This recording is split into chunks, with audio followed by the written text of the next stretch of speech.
Bien. Potencialidad.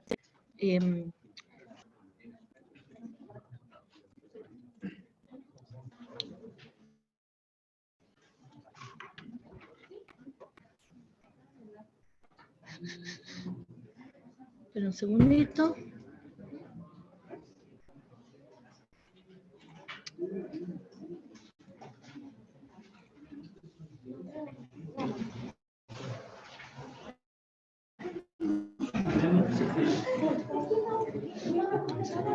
Bien, a ver si me ayudan con el silencio, ¿eh? Cosa que se pueda transmitir lo mejor posible, se pueda grabar también lo mejor posible. ¿Eh? Bien, tercera clase de la unidad 2.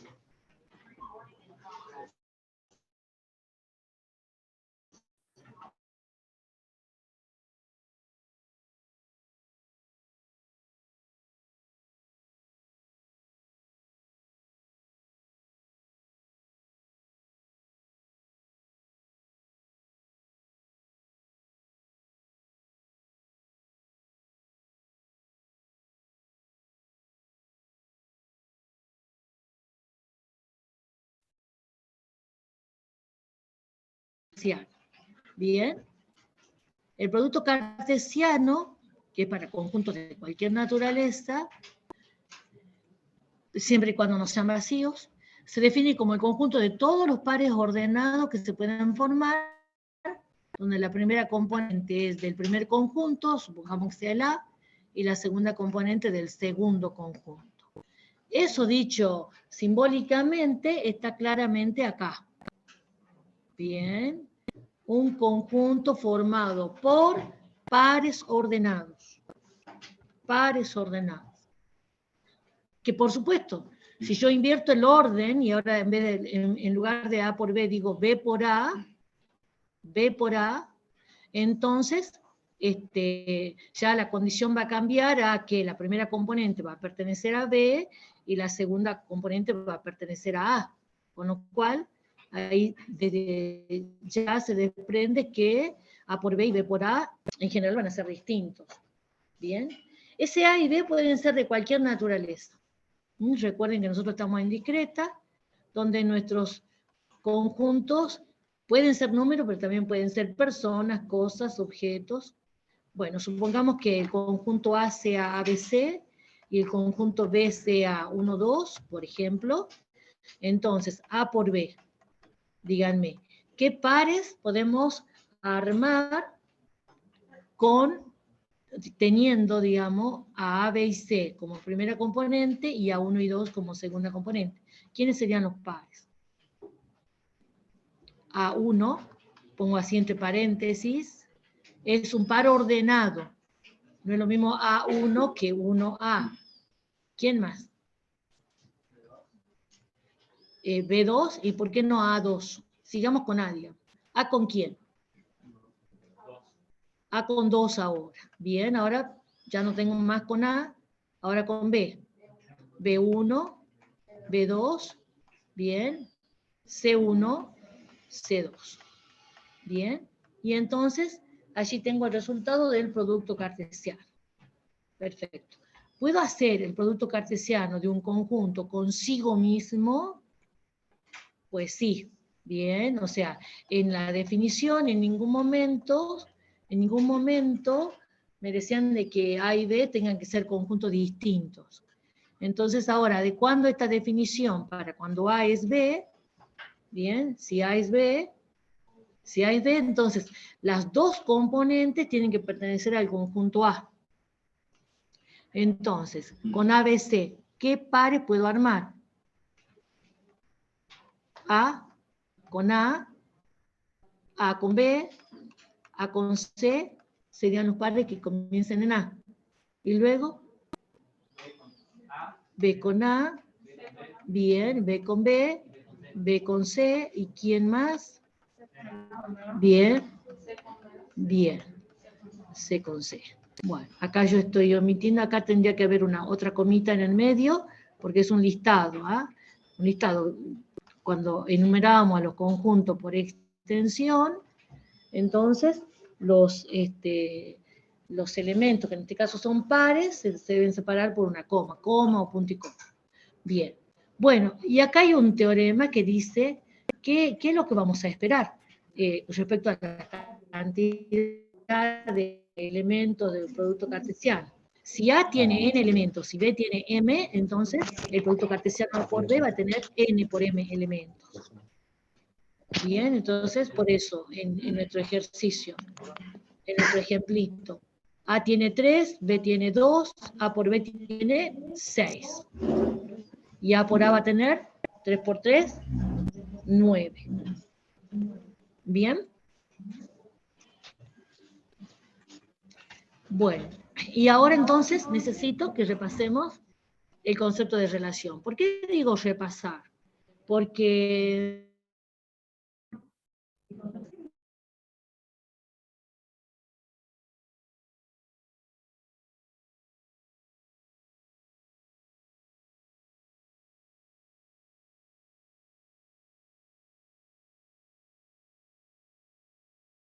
también lo conoce. Sean A y B dos conjuntos no vacíos, una relación binaria de A en B, y binaria porque intervienen dos conjuntos, que pueden ser también iguales, ¿no? Pero la cuestión es que en este razonamiento necesito dos conjuntos de A en B.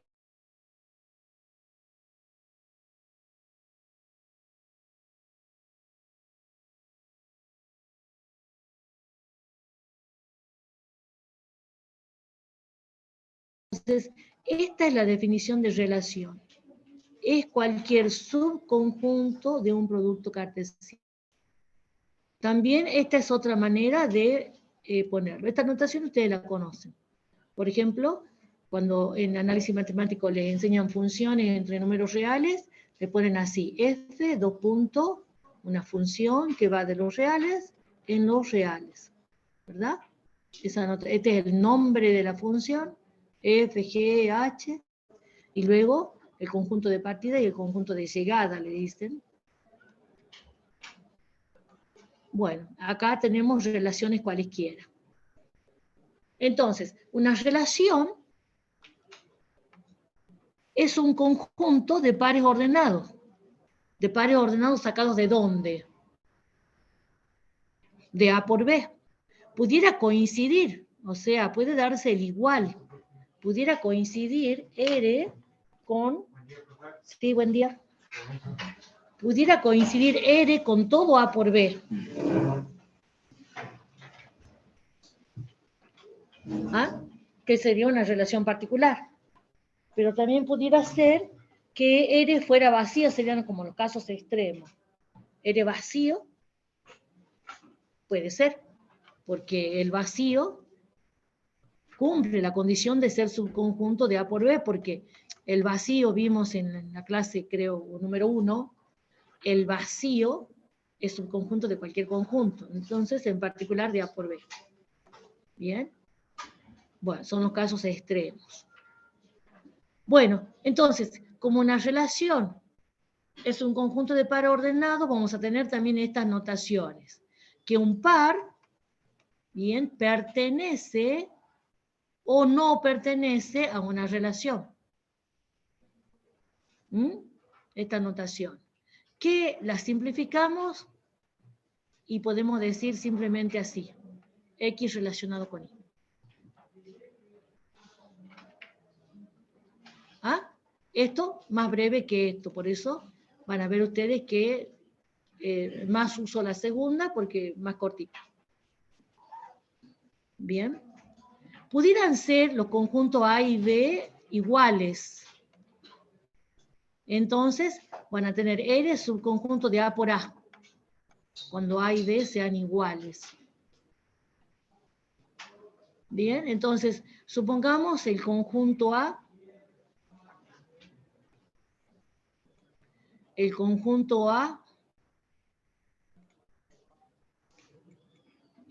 formado por estos elementos. A, 0, 1, 2, 3, por ejemplo. ¿Ah? Y una relación R definida en A por A.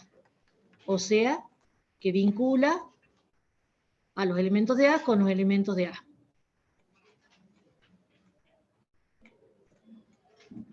Como todo conjunto, se puede definir por extensión y por comprensión. Bueno, voy a definir R1 así. R1, el conjunto de pares ordenados X, Y, tal que X más Y igual a 3. ¿Bien? Porque estos son números y cabe, obviamente, poner una condición matemática. Acá estamos definiendo la relación por comprensión. Pero la podemos pasar a extensión. ¿Quiénes serían? Aquellos pares que satisfacen esto.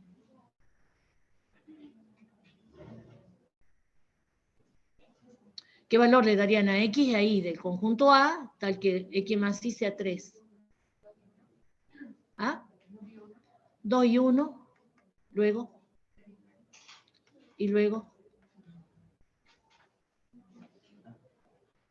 Son pares ordenados, el orden importa. 2, 1 no es lo mismo que 1, 2.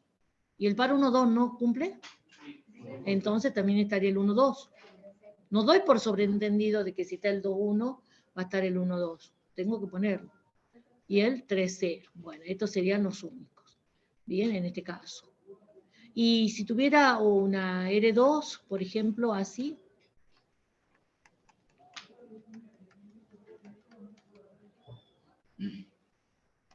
Por ejemplo. Bien. Voy a poner el suyo. 0. ¿Y el 0, 0? Bien. 0, 0, 0, 1, 0, 2. Ahí estarían todos los pares con 0, que comienzan en 0. Ahora vamos con 1. 1, 0, 1, 1. Bien. Vamos con los pares que comiencen en 2. 2, 0. ¿Perfecto? Bueno, ahí tengo otra relación. Definida por comprensión y por extensión. Aquí, por supuesto, corresponde repasar el concepto de dominio y de imagen de una relación, que ustedes ya lo conocen. El dominio eran los valores de los X, le dicen por ahí rápidamente en análisis matemático, es cuando uno quiere abreviar las cosas. Los valores de X, bueno, pero lo definamos, son los valores de las primeras componentes de los pares ordenados. Bien. Entonces, y la imagen, los valores de las segundas componentes. Entonces, fíjense en lo que dice acá en esta definición. Son los valores de X del conjunto de partida A, para los cuales existe un Y que está relacionado con él. Y la imagen son los valores del segundo conjunto, para los cuales existe un elemento en el primer conjunto relacionado con él. Esa sería la manera correcta de definir dominio e imagen. Bueno, y entonces, por ejemplo, en esos dos ejemplitos que vemos allí. Dominio de R1.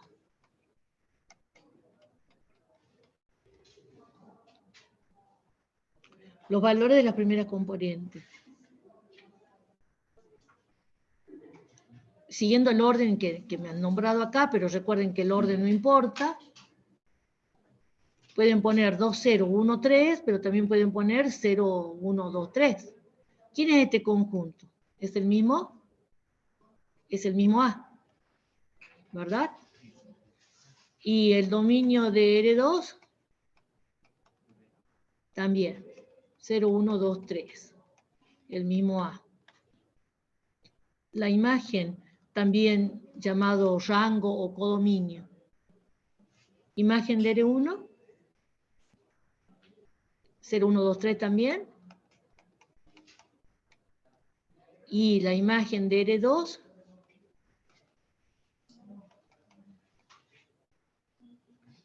0, 1 y 2.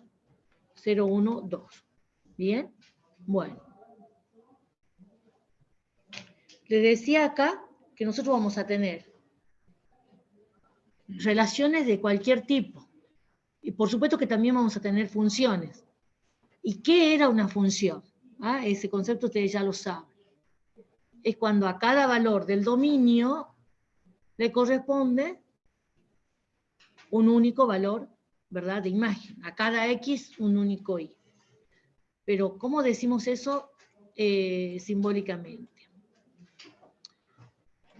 Una función f de A en B es una relación de A en B en la que para cada X del conjunto de partida,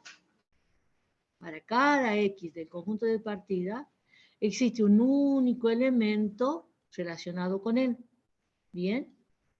Esas dos condiciones se llaman condición de existencia y unicidad. Esto lo deben haber enseñado en el análisis matemático. La condición de existencia está acá. Exijo que para cada X del conjunto de partida haya un Y. O sea, que viene a ser que el dominio de F tiene que ser el conjunto de partida. Para todo X de A existe un Y que es su imagen. Condición de existencia. ¿Cómo expreso que algo es único? Acá se complica un poco. ¿Cómo expreso que a cada X le corresponda un único Y? Lo expresamos así, que si uno piensa que hay un X que tiene dos imágenes, Y y Z, pues la única posibilidad que cabe es que esos dos valores sean iguales. O sea, que no tenga dos imágenes distintas. Esa se llama condición de unicidad. Si f de xy es sí, si f de x es sí y f de x es z, entonces necesariamente, como esa imagen debe ser única, y debe ser z. Condición de unicidad. Bien, esa es la definición de función. Bueno, y vuelvo a repetir, acá en discreta vamos a ver relaciones de todo tipo. En general no van a ser funciones. En general. Pero no es que el concepto de función no importe ni no aparezca, sí nos aparece. Bien, sí nos aparece. Bueno. Y entonces, de acá se desprende otra cosa, que como voy a estar con relaciones de cualquier tipo,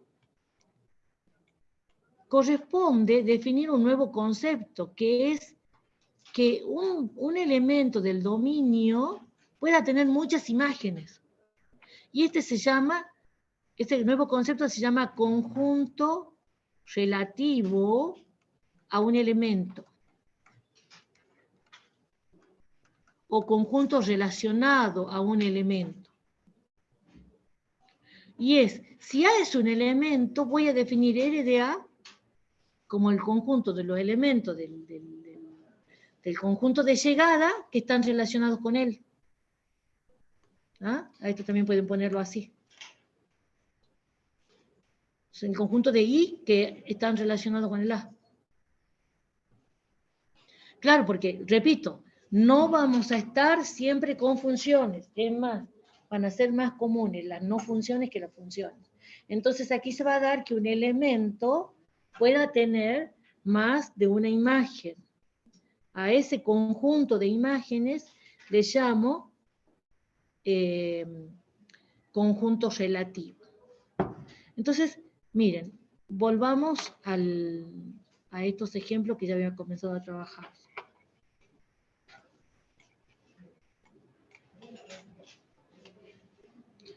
¿Han copiado la definición? Volvamos a este ejemplo. ¿Ah? La primera R1 y la segunda R2. Entonces, por ejemplo, para R1, vamos a hablar de R1 de 2. R1 de 2. ¿Quiénes son los elementos relacionados con el 2? ¿Qué veo acá? Nada más el 1. El conjunto formado por el 1. Pero fíjense en la otra relación. Este es R2. R2, bueno, justo, a ver, no, mire, porque quiero que comparemos. Voy a poner para 0. ¿Cuál es el elemento relacionado con el 0?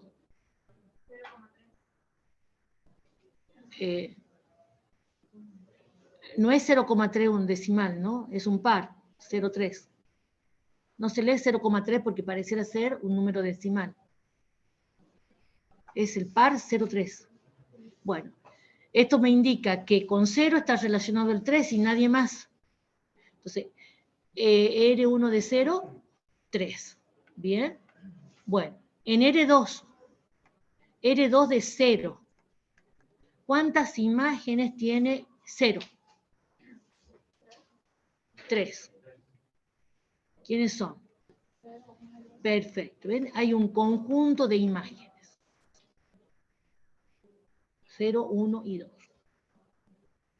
R2 de 1. ¿Quiénes son los elementos relacionados con el 1? Estoy acá, en R2. 0 y 1. ¿Y R2 de 0?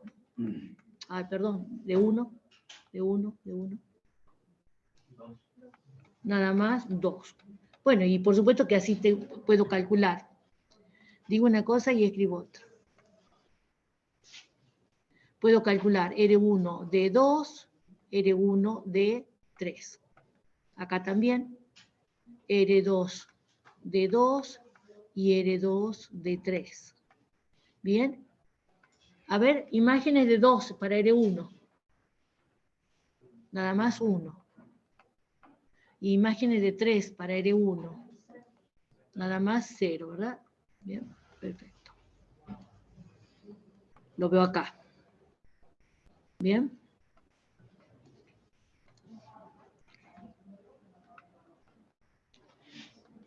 Y en la segunda relación, ¿quién está relacionado con el 2? Nada más el 0. ¿Y quién está relacionado con el 3? Vacío. No hay imágenes para 3 en R2. Bien. ¿Y cuál de estas dos relaciones es función? ¿Son funciones las dos?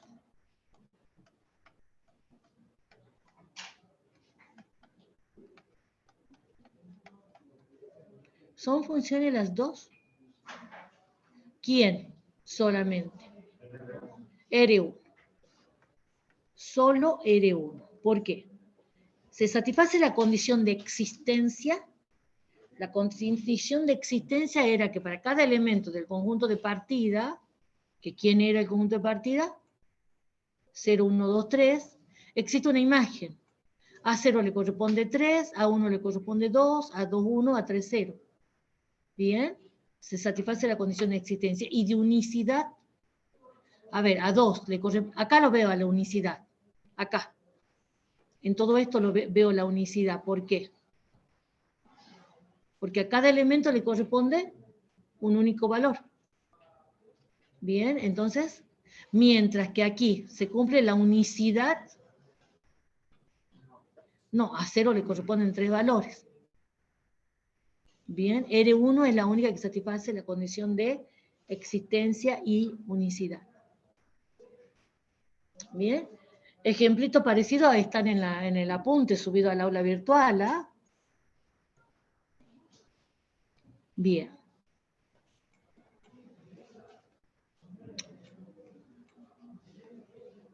¿Hace falta que deje algo para que copie? Creería que no, ¿verdad?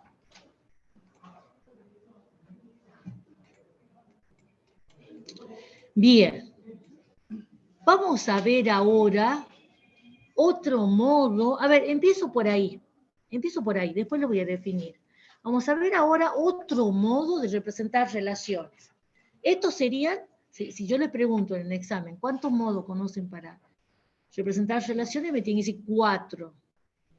Los dos que ya conocemos, que es en forma de conjuntos, por extensión y por comprensión, y los otros dos modos son, por lo que llamamos, matriz de una relación y dígrafo de una relación. ¿No? Bien. Entonces, por ejemplo, esta es R1.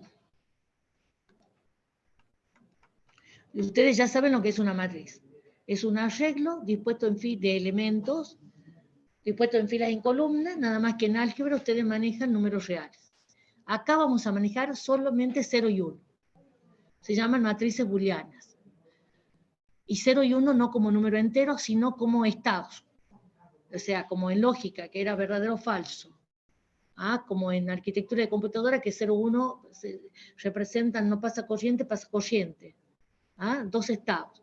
Acá va a ser lo que esos valores van a representar es pertenece o no pertenece. Entonces, por ejemplo, a la relación R1 la vamos a representar con una matriz de tamaño 4×4. ¿Por qué el tamaño 4×4? Porque tiene que ver con el tamaño del conjunto A. Con el tamaño del conjunto A. A tiene 4 elementos, entonces la matriz va a ser de tamaño 4×4. Y vamos a etiquetar por fuera de la matriz con los elementos de A, en el mismo orden. ¿Qué sé yo? Me sale el orden natural, pero también podríamos cambiar, poner acá en cualquier otro orden, pero lo fundamental es que pongamos el mismo orden acá arriba. 0, 1, 2, 3. ¿Se entiende? El mismo orden que hayan elegido para etiquetar la fila, para la columna también. Bueno, y adentro del cuerpo de la matriz voy a poner unos y ceros. Según que el par formado por el elemento que está en la fila y el elemento que está en la columna pertenezcan a la relación. 1 si pertenece, 2 si no pertenece. ¿Me entienden? Entonces, voy a preguntar ahora, el par, a ver, voy a poner acá con celeste, con azul. El par 0, 0 pertenece a la relación, miren acá. Esta va a ser la matriz de R1. ¿El par 0, 0 pertenece? No. Entonces acá voy a poner 0. Bien. Entonces, ¿por qué acá se me borró el 3? Bueno, el 3. 0. ¿El par 0, 1 está? No. Empecemos poniendo a los que están. ¿Quiénes están? El 2, 1. Entonces, la fila del 2, columna del 1, va a ir un 1. Ya está este par. El par 0, 3. La fila del 0, columna del 3, un 1. El par 1, 2. Fila del 1, columna del 2, un 1. Y el par 3, 0. 1. Y en el resto, 0. O sea que va a haber tantos pares como unos. Había 4 pares, va a haber en la matriz 4 unos. Y así es el modo en que se almacenan preferentemente las relaciones en un programa. Computacionalmente esto es lo que conviene. Almacenar las relaciones en las matrices. Bien, en arreglos matriciales. Porque después sobre las relaciones nos vamos a hacer muchas preguntas. Sobre qué propiedades tienen las relaciones. Y verlas matricialmente es mucho más cómodo. Mientras que si la tenemos definida por extensión o por comprensión, es otro trabajo y generalmente es un trabajo más lento o más incómodo. Bien, entonces matricialmente es lo más usado. ¿Cuál es el inconveniente de lo matricial?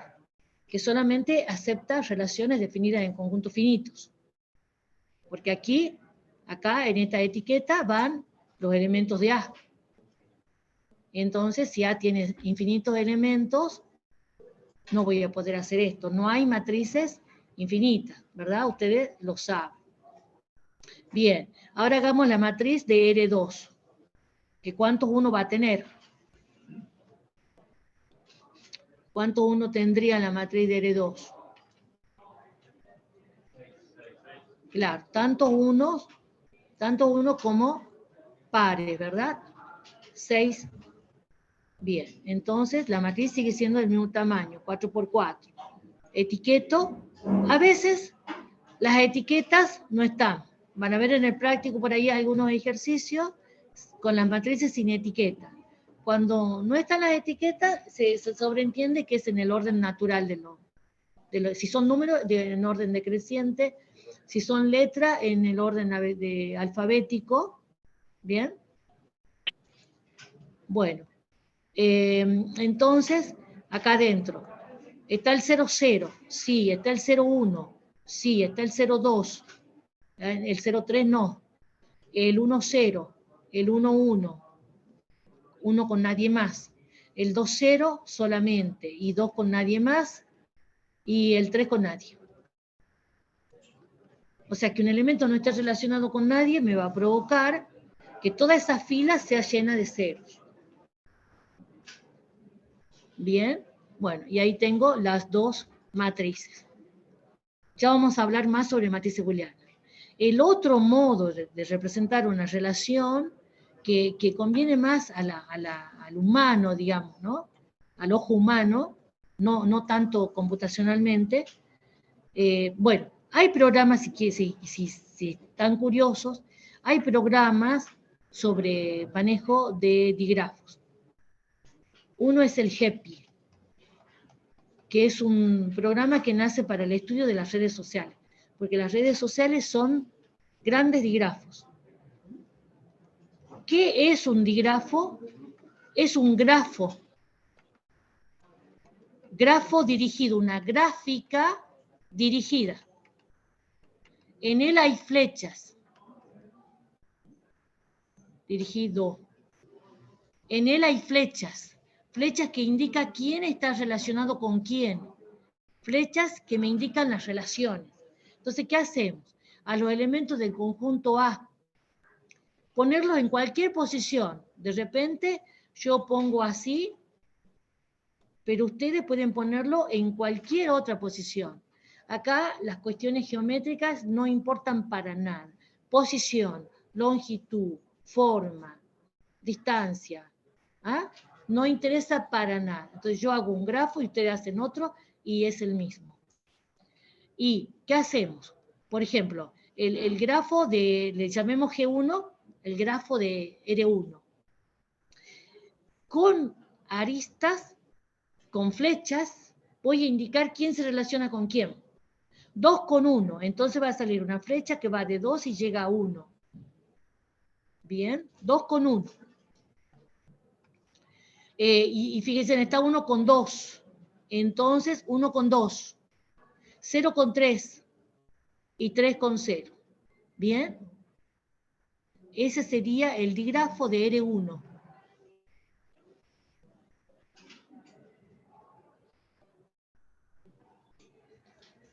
Bien. La forma de la flecha, ¿quieren hacerla así a la flecha? Y háganla así, digamos. Pero no importa la forma, así que no tiene sentido hacer algo rebuscado. Cuanto más simple, mejor. Hagamos el digrafo G1 de...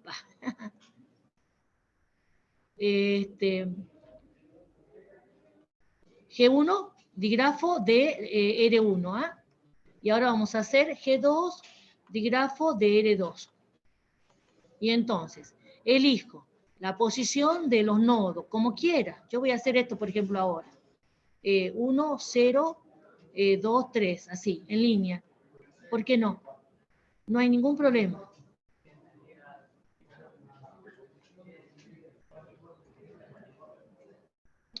Y entonces voy a poner ahora con flecha los pares, 0, 0. Entonces va a haber una flecha que sale de 0 y llega a 0. 0 con 1. 0 con 2. 1 con 0. Bien, hay una de vuelta ahí. 1 con 1 y 2 con 0. Bien. Y 3 quedó ahí aislado. Vamos a definir que esto se llama vértice aislado. No se relaciona con nadie y nadie con él. O sea, lo ven acá en la matriz. La fila de 3 llena de ceros dice que 3 no se relaciona con nadie. Y la columna de 3 llena de ceros diría que nadie con él. Que no es lo mismo. ¿Ah? No es lo mismo. Bien. Entonces ahora vamos a definir el concepto de matriz booleana. Ya les enseñé para qué lo vamos a usar. que es para representar relaciones.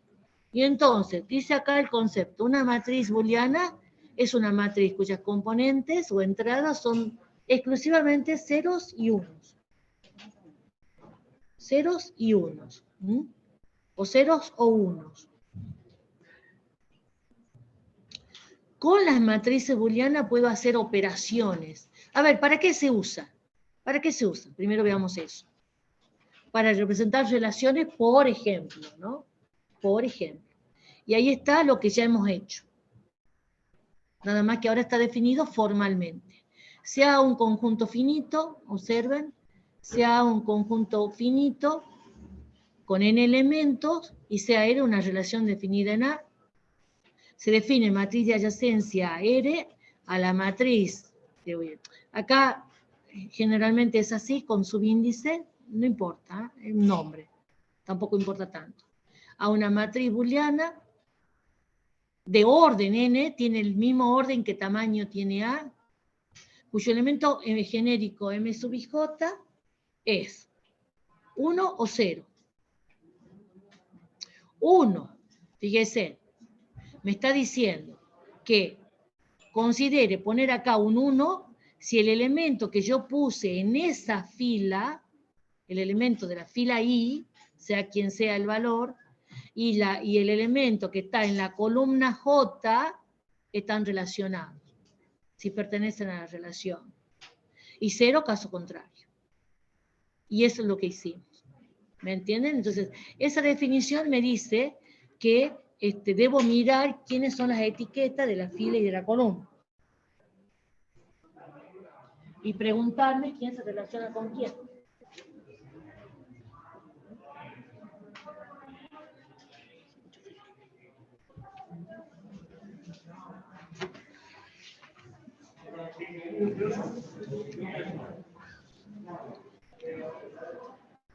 Bien.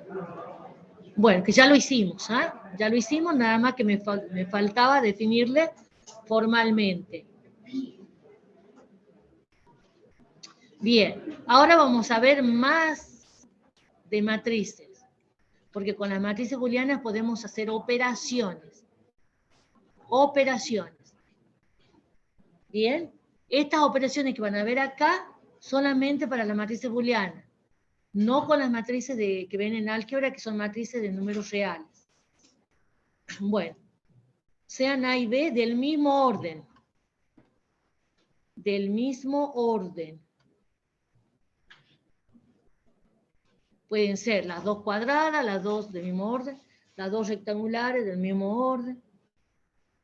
Se define, sí, una nueva matriz llamada disyunción lógica entre A y B, ¿sí? A una matriz C del mismo orden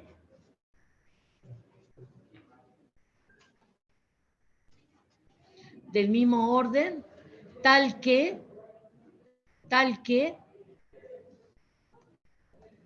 y ahora doy la condición de cómo se calcula el elemento genérico de esa nueva matriz. El elemento genérico es la disyunción lógica entre los elementos de ambas matrices en la misma posición, por supuesto. A sub i j o B sub i j. O sea, voy a tener unos y ceros. Entonces, me acuerdo de cómo se calculaba la disyunción. ¿Cómo era? 1 o 0. Lógica. ¿Verdadero o falso? Unidad 1. Verdadero. 0 o 1. 0 o 0. 1 o 1. Verdadero. Bien, o sea, la disyunción era falsa solamente cuando ambos son falsos. Bien, recordemos eso. Bien, y la otra operación relacionada con la lógica es la disyunción o también llamado producto lógico. Le llamemos también C, pero ahora, este nuevo elemento se calcula haciendo conjunción.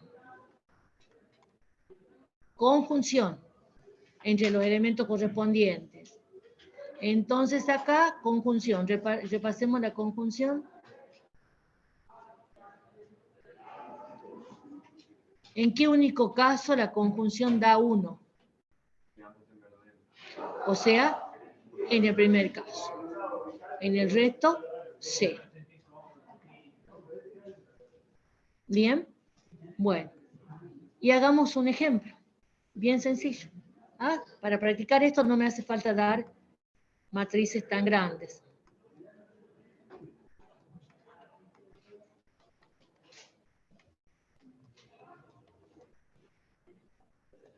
Entonces, A o B, o A suma lógica B, va a ser también una matriz 2 por 2. ¿Cómo calculo estos 4 elementos? Hago para la primera posición, para esta posición, bueno, no quise poner un 0. Para esta posición 1, 1, ¿qué debo ver? La posición 1, 1. 1 o 1, 1. Bien. Para esta posición, la posición 1, 2. No, 0 o 1, 1. También 1. Para esta posición, la posición 2, 1. 1 o 0, 1. Y para esta otra posición, 0. ¿Bien?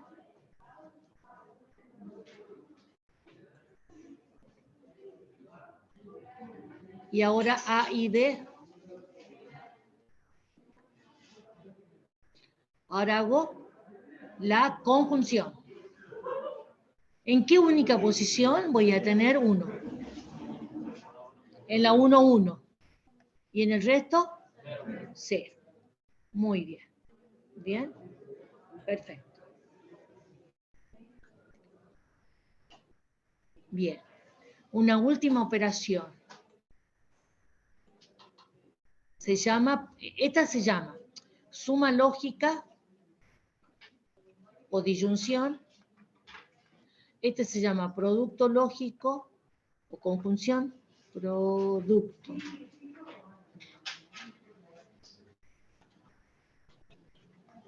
Y ahora vamos a ver producto booleano. Y acá se van a recordar la mecánica de cómo se calcula producto de matrices reales. Es así. Para empezar, no se puede hacer el producto booleano simplemente exigiendo el mismo orden. Lo que tenemos que exigir, si uno quiere hacer el producto booleano, que es con este símbolo, exigir que la primera matriz sea de un tamaño tal que la cantidad de columnas de la primera matriz coincida con la cantidad de filas de la segunda. En ese caso, cantidad de columnas igual a cantidad de filas, se va a poder hacer ese producto booleano. Y el resultado va a ser de un orden tal que va a coincidir con la cantidad de filas de la primera y cantidad de columnas de la segunda.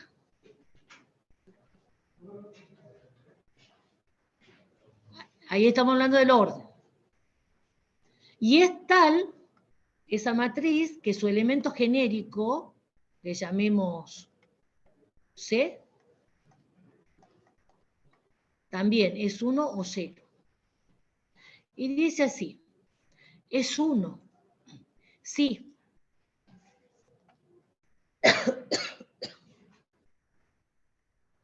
Existe K tal que A sub I K es 1 y B sub K J también es 1. 0 caso contrario. Bueno, vamos a lo más difícil de entender. ¿Qué es lo que nos está proponiendo esta definición? Que nosotros observemos toda la fila I de la primera matriz y toda la columna J de la segunda matriz. Y veamos si hay alguna posición en esa fila y en esa columna donde coincidan dos unos. ¿Por qué? Porque la mecánica es igual que con números reales. Cuando ustedes tienen números reales, de repaso, algo que ven en álgebra, tienen ahí las dos matrices, ¿no? El resultado, ya saben, es una matriz cuyo tamaño, o sea, la exigencia es la misma. Si esto es M por P, esto va a tener que ser P por N, y el resultado va a ser M por N. Una vez comprobado que se puede hacer el producto, voy a ver cómo se calcula cada elemento. Entonces, para calcular el primer elemento, que está en la primera fila, primera columna, ¿qué deben hacer? Tomar toda la primera fila y toda la primera columna y hacer una suma de productos, ¿verdad? A ver, supongamos, estoy con números reales. Acá tienen un 2, acá un 1, acá un 0, acá un 8, y acá tienen un 5, un 0, un 3 y un 1. ¿Cuál es el resultado que va acá? ¿Cómo lo calculan? 2 por 5, 10, hacen así. 2 por 5, más 1 por 0, que es 0, más 0 por 3, que es 0, más 8 por 1. O sea que, ¿qué les queda? 18, por supuesto. Tienen que, salvo los términos que se hacen 0, sumar el resto.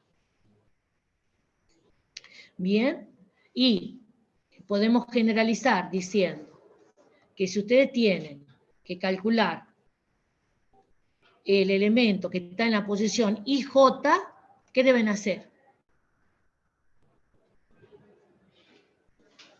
¿Qué fila van a tomar? De la primera, ¿qué columna van a tomar de la segunda? Esto les está diciendo.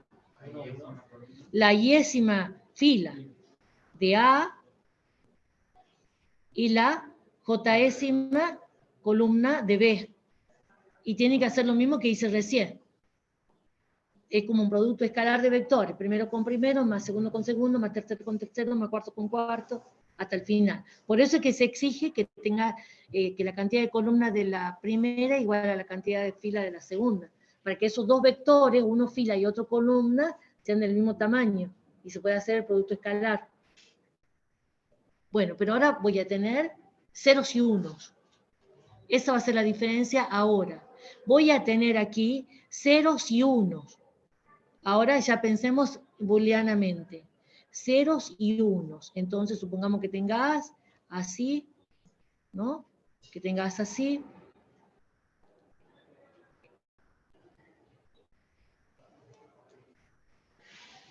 Bien.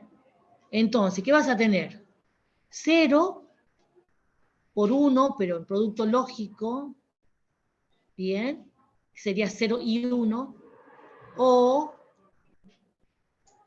1 y 0. O 1 y 1, o 1 y 1. Ahora, tratándola como variables lógicas. Tendría una disyunción de conjunciones. En vez de suma de productos, disyunción de conjunciones. ¿Y qué pasa en una conjunción cuando uno de los términos es 0?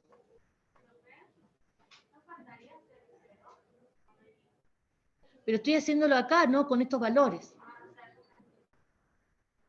En otra situación vas a tener a lo mejor 0 y 0, pero no en este caso. ¿Qué pasa en una conjunción cuando un término es 0? Es 0. Esto es 0, pero como tengo disyunción, tengo que ver los otros términos. Y acá tengo 1 y 0. 0. De nuevo, tengo disyunción, tengo que ver los otros términos. Y ahí, justo en la tercera posición, entrando por el vector fila I y el vector columna J, tengo dos unos. En la tercera posición. Este resultado, ¿cuánto es? 1. Y ya el valor de la disyunción, ¿cuánto es? Si hay un término que vale 1. Ya es 1. No me hace falta llegar hasta el final. No me hace falta ver esto. No porque no valga, no porque esté mal, sino porque no me hace falta. Simplemente llegar hasta ahí. Con que en una posición de entrando por esa fila, en esa columna, a la misma altura, SSK, a la misma altura, ¿ven? A la misma altura, entrando por la fila I, la columna J, hay dos unos. Eso significa que en esa suma lógica de productos hay un producto que es 1 por 1 y el resultado es, cuando tengo 1 por 1, 1. Y entonces ahí va a ir un 1. ¿Me entienden? Acá va a ir un 1. En esa posición. Y por supuesto que esto lo hago con todas las filas y todas las columnas. Buscando todas las posiciones. ¿Ven? Entonces, se parece al producto de álgebra con la diferencia que no voy a tener en este cálculo suma de productos de números reales, sino disyunción de conjunciones, de variables lógicas, y me tengo que acordar de cómo operan el 0 y el 1. Bueno, hagamos ejemplos. Entonces, supongamos que tuvieran una matriz acá, 3 por 2, 1, 0, 1, 1, 0, 1, y acá una matriz 2 por 2, 1, 1, 1, 0, 0, por ejemplo. Primero, veamos, ¿se puede hacer producto? Esto es 3 por 2. Y esto es 2 por 2. ¿Qué tengo que mirar para responder a la pregunta si se puede hacer? Claro, que la cantidad de columnas de la primera matriz y de filas de la segunda coincidan. El resultado, ¿de quién va a depender? El orden del resultado, ¿de quién va a depender? De los otros números. ¿De qué orden va a ser el resultado? 3 por 2, muy bien. Entonces, digo, espero 6 elementos. 6 elementos dispuestos en 3 filas y 2 columnas. ¿Ah? Eso es lo que estoy esperando. 6 elementos en 3 filas y 2 columnas. Y entonces, vamos a hacer lo siguiente. Vamos por el primer elemento. ¿Qué posición tiene? Primera fila, primera columna. Entonces, de aquí voy a tomar la primera fila y la primera columna. Díganme, entrando por la fila y por la columna, ¿se encuentran dos unos? Ahí nomás, a la entrada nomás. Entonces acá va un 1. Acá va un 1. Bien. Ahora para este elemento, que es primera fila, este elemento, que es primera fila, segunda columna. Entonces, ahora mirando la misma primera fila de la izquierda, ¿verdad? Miro la segunda columna y tengo dos unos de casualidad. Bien, 2 1. Bueno, ahora vamos al cálculo de este elemento que está en la segunda fila, primera columna. ¿Qué tomo? Segunda fila. A ver, miren. Voy a cambiar acá un valorcito que no va a alterar para nada los cálculos anteriores. Bien, entonces segunda fila, primera columna. Resultado, 0. Ahí tengo que ir hasta el final, porque digo 0, 0 y 1, o 1 y 0, y ambos términos dieron 0. ¿Verdad? Entonces, ahí voy hasta el final de esa fila y columna. 0. Y en la otra también 0. Ah, qué inteligente yo. Y ahora voy a poner acá. Bueno, está bien, sigamos con este ejemplo. Vamos, ¿cómo quedaría el segundo, el tercer renglón? También igual, ¿verdad? Bueno, 0, 0. Bueno, ahora vamos a hacer algún cambio. Una pregunta. ¿Se puede hacer, producto es conmutativo? O sea, esto es A, esto es B. B por A, ¿estaría definido en este caso? No, ni se podría hacer. Bien. Bueno, entonces el producto no es conmutativo. Bueno, ahora voy a cambiar algunos valores para que sea más, con más ejemplos. Acá se han repetido muchos cálculos. Entonces vamos a poner acá un 1, 0, 1, 1, 1, 0, 1, 0, 0, 0, 0, 1, 1, 1, 0, y acá voy a poner 0, 1, 0. Bueno, ¿de qué tamaño es esto? 3 por 3, y acá 3 por 3. Y entonces el resultado va a ser 3 por 3. Bien, así que espero 9 elementos dispuestos en 3 filas y 3 columnas. Bien, les doy unos segundos para que lo hagan ustedes y después lo comprobamos con el cálculo que vamos a hacer juntos. Después vamos a comprobar.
Bien, ¿ya terminaron? Bien, bueno, a ver. ¿Qué resultado obtuvieron para la primera fila, primera columna? Para esta posición. ¿0? ¿Todos coinciden que aquí va un 0? Va 1. Va 1. ¿Por qué? Es primera fila, primera columna. Y al final de esa fila y de esa columna se han encontrado dos unos. Este con este. Este y este. ¿Ah? Bien. Vamos a ver qué valor han obtenido para la primera fila, segunda columna. 1, que al inicio nomás se han encontrado con 2 1. Y primera fila, tercera columna, ahí sí va 0, porque tienen, con la tercera columna, tienen así, 1 y 0, o 0 y 1, no tienen 2 1, luego 1 y 0, no tienen 2 1 nunca. Bien, bueno, y ahora vamos a obtener la segunda fila del resultado, y para eso ocupo la segunda fila de la primera matriz y todas las columnas. Entonces vamos con la primera columna. ¿Se encuentran dos unos? Muy bien, perfecto. Con la segunda columna, 1. Y con la tercera columna, 1 también. Perfecto. Vamos a la tercera fila, con lo cual agarramos la tercera fila de la primera matriz. Y vamos con la primera columna. ¿Se encuentran dos unos? Sí, 1. Con la segunda columna, sí, y con la tercera columna, no. Muy bien. Perfecto, esto es A por B. En este caso, sí pueden hacer B por A. Pero les invito a que lo hagan.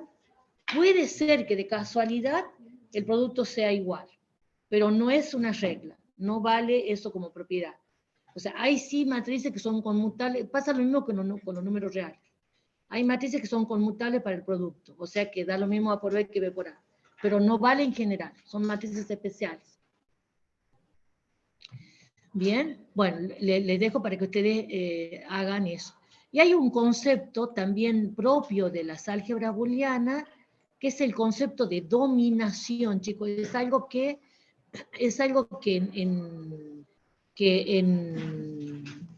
en el álgebra de números reales, ustedes esto no lo van a escuchar jamás.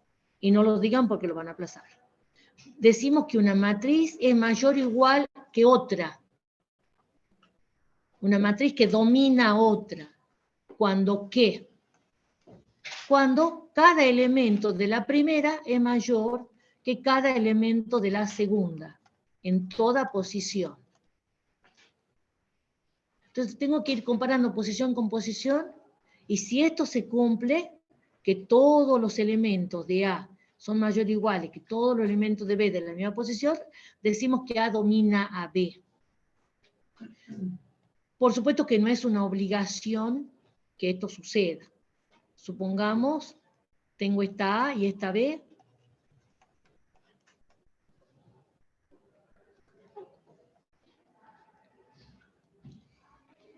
Supongamos esas dos matrices. Si yo me pregunto si A domina a B, por ejemplo, este elemento, el de la primera fila y segunda columna, no es mayor o igual que el de su misma posición en B. Entonces, la respuesta aquí es no, pues vendría a ser el A sub 1, 2, no es mayor o igual que el B sub 1, 2. Esos que están ahí señalados. Y me puedo preguntar si a lo mejor sucede al revés, que B sea mayor o igual que A. Y la respuesta es no, pues, ¿qué cosa? El elemento de la posición 1, 1, B sub 1, 1, no es mayor o igual que el elemento en la misma posición de la matriz A. Así que aquí no hay dominación. Aquí nadie domina a nadie.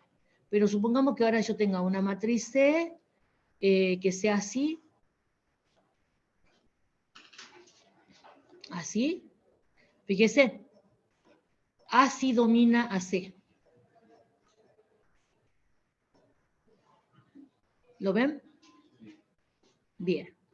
Bueno, esos conceptos vamos a necesitar después cuando sigamos avanzando en relaciones. Bien, ahora hagamos la práctica, así que corto acá la grabación.